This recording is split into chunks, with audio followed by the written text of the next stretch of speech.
இந்த காணொளியை காணும் அனைவருக்கும் என் அன்பான வணக்கங்கள். இந்த நாள் இனிய நாளாக அமைய எனது வாழ்த்துக்கள். இன்றைக்கி நான் இட்லி தோசைக்கு தொட்டுக்க ஒரு ருசியான வெங்காயம் தக்காளி சட்னி தான் செய்ய போகிறேன். எப்படி செய்கிறதுன்னு பார்க்கலாம் வாங்க. சட்னி செய்கிறதுக்காக 4 வெங்காயம், 5 தக்காளி, 4 பல் பூண்டு எடுத்திருக்கேன். வெங்காயத்தை நீல வாக்கில் நறுக்கி வச்சுருக்கேன். தக்காளியை பொடியை நறுக்கி வச்சுருக்கேன். இப்போ ஒரு வாணலியில் 1.5 கரண்டி எண்ணெய் ஊற்றிக்கலாம். சின்னதாக 3 துண்டு பெருங்காயம் போட்டுக்கிறேன்.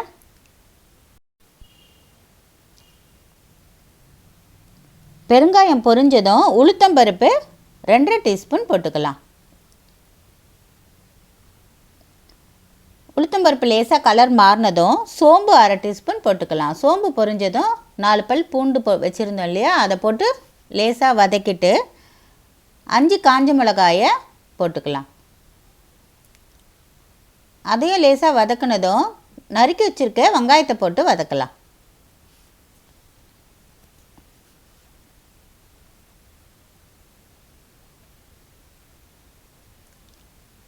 வெங்காயம் வதங்கிறதுக்காக சட்னிக்கு தேவையான உப்பு போட்டுக்கலாம். 1/2 டீஸ்பூன் போட்டிருக்கேன். வெங்காயம் கண்ணாடி பதம் வரும்போது நம்ம தக்காளியை போட்டு வதக்கலாம்.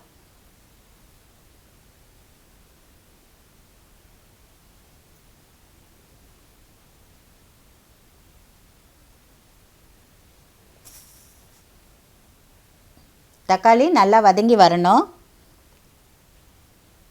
மஞ்சள் தூள் ஒரு 1/4 டீஸ்பூன் அளவுக்கு போட்டுக்கலாம்.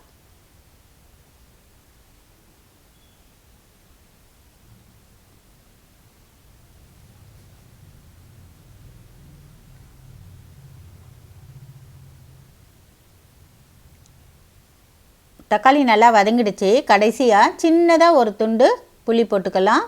வெல்லம் சின்ன துண்டு போட்டுக்கலாம். 4 டீஸ்பூன் அளவுக்கு தேங்காய் துருவல் போட்டுக்கலாம்.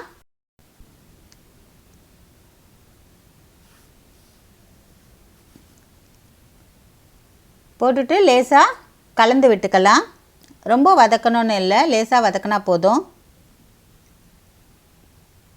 வதக்கிட்டு அடுப்பை நிறுத்திடலாம். ஆறுனதும் நம்ம மிக்சியில் அரைச்சிக்கலாம். இப்போ ஆறிடுச்சு, மிக்சியில் போட்டு அரைச்சிக்கலாம்.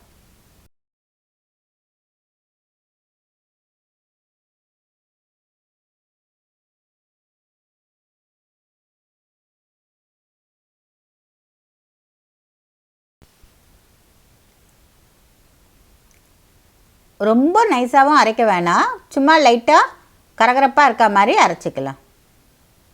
இப்போ அரைச்சாச்சு. நம்ம சட்னியை வேறு ஒரு பாத்திரத்தில் மாற்றிக்கலாம். மாற்றிட்டு நம்ம தாளித்து ஊற்றிக்கலாம். தாளிப்பு கரண்டியில் ஒரு 2 டீஸ்பூன் அளவுக்கு எண்ணெய் விட்டு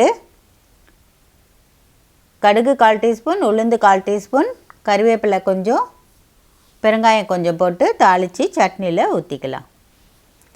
இந்த சட்னி இட்லி தோசைக்கு ரொம்ப நல்லாயிருக்கும். நீங்களும் ட்ரை பண்ணி பாருங்கள். வீடியோ உங்களுக்கு பிடிச்சிருந்தா லைக் பண்ணுங்கள், ஷேர் பண்ணுங்கள், சப்ஸ்கிரைப் பண்ணுங்கள். இந்த காணொளியை பார்த்த அனைவருக்கும் என் நன்றிகள்.